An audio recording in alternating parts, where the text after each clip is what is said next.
Good morning. It's March 4th, 2024, and I've had miracles, and I can hardly wait to share them with you. You just see a light, a sprite of light just went flying by the camera there. Did you see that? At any rate, okay, so I'll give you a synopsis. For many of you, you know that my entire network was taken down. So all of my channels on YouTube were taken down. And not just like the one channel that was political, but the one that was all my videos of my children since 2007, watching them grow up. I had a separate channel for meditation.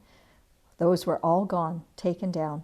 And without a warning, it was one video that I put up that was extremely,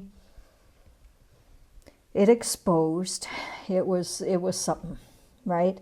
But realizing now, looking back, it probably could have caused panic. And so it just isn't time for the public to know what I know and what I was sharing. So it'll come in time. But in the meantime, what I've learned is that I've had a couple of miracles since then. So as soon as I put that video out, about 30,000 of you saw it. And it was extremely political, and being a psychic, it was about what I see is going on right now behind the scenes, and I'm getting don't even go there. So we're not going to go there, because what I realized was I was contributing to all of that chaos by speaking it into fruition, by thinking it into fruition, and so. About 4 hours after I posted that, no, it was probably about 6 hours.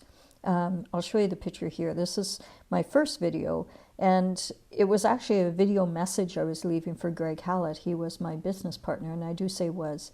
He was my partner in resolving and uncovering all of these prophecies that were taking place and have been hidden in plain sight for centuries and centuries. And he and I were able to discover many of them and expose them. So it was a pretty exciting time. And this video is of me saying, hey, Greg, I need your help because I got hit with something. It was a pulse. So there was a helicopter above and it came down.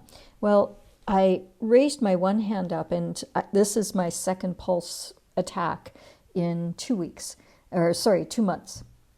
And 2 months ago, I was in good shape, and when I lifted my hands up to protect myself, it did something to my shoulder, and so I had a frozen shoulder. So this attack, I couldn't get my arm up. So this arm went up, and I don't know if you can see it anymore. I think it's just a little dot now, but it was like a hard, crusty thing. When I put my hand up, I got a burn, and so the beam, I believe, went through my hand, through my head, which was a crusty thing, but it's almost all gone. There's still, I don't know if you can even hear that. It's here it's hard. It's like, and it's been there for almost, was February 21st when this beam came down. And so it burned my hand, and that is still like plastic. It's some kind of burn. And I've got the pictures here. It's like a blister, and then it went to like a hard plastic. And now you can see it's just layers, and it's a very unusual kind of burn. So this beam came through my body and went out my right knee. So it did nerve damage. I have like a numbness and almost a paralysis in my right leg. I sound Canadian, don't I? Leg. And this patch of nerve, damage is healing. I've been using apple cider vinegar, actually, and wow, what a difference that has made.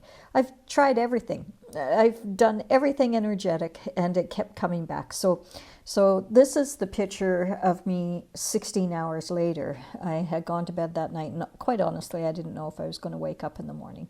I was in really rough shape. My head felt like it was in a vice. I felt nauseous continuously. And so it only got worse, actually, over 5 days.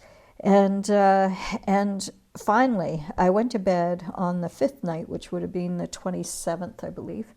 And I thought, this is it. I don't think I'm going to wake up in the morning. I'm in really, God, you need to be here by my side. And I need a blessing. I need a healing. I need a miracle. And lo and behold, a miracle came. I saw 2 figures appear, one on my left, one on the right, on the side of the bed as I laid there. And I laid with my palms up and no pillow behind me, just totally flat, totally straight. So no pillow. And the one figure on my left, I knew him, and he said, "What are you doing? I tried to warn you. You cannot say this stuff that you're saying because they'll take your life. And don't you recall I told you about that time in Alaska where, you know, the psychiatrist, and she had to be..." And he said to me, "You know, you've got to make a decision." I said, "I thought with all of the work that I've done, you guys would have spared me and I wouldn't have gone through this." And he said, "That's why you're still alive." He would have been gone a long time ago.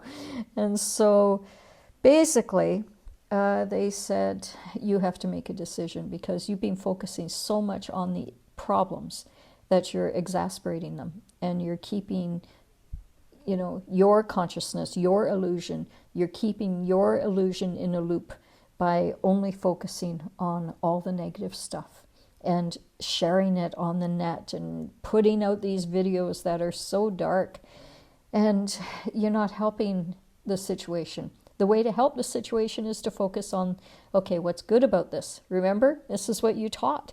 You've got to start focusing on what is good about this. And it's also the wake-up call. Makes me choke up because I realized I lost my way here. I didn't focus on, you know, how are we going to heal this planet? Yeah, there are the problems. We get it. But let's move on beyond the problems, and now let's move towards the solution. Move away from that situation, move towards a solution. And obviously the solution is you and me collectively. It is our mind, our thought pollution that has been out there, you know, polluting the system. They talk about climate change and stuff like that. I think thought pollution is our greatest issue at hand, and we have to turn it around. So how do we turn it around? I was thinking about that. And I thought about my book, right? My book is The 5 Lessons of Life. If you haven't read it yet, go and get a copy. It won 3rd in the world for philosophy and for spirituality, religion. And although it's not a religious book, I would say it's more spiritual. So I thought about the 5 lessons, and I thought, okay, if we're going to turn this whole planet around, we're going to do it by applying the 5 lessons. And those lessons are forgiveness, right? Forgiveness, compassion, faith and trust that we're on the right path, and unconditional love. And all wrapped up in gratitude, okay? So how do we apply all of that towards where we are right now? Well, wouldn't you know it, I thought about doing a video this morning, and I found one of my cards. Now these cards, it's a whole deck. These are Course in Miracles cards, and this beautiful card popped out, and I hadn't looked at it in probably 30 years. This deck is very old. I don't know if you can even get them anymore. I'm sure you can. In fact, I'll look for them and I'll put a link below for you if I can find them. Okay, so this is lesson 46, and do I have my glasses? Yes, I do. There we go. Okay, lesson 46. God is a love in which I forgive. And as I started to read this, I was like, this is brilliant. You know, this is flippin' brilliant. It was channeled information. It says,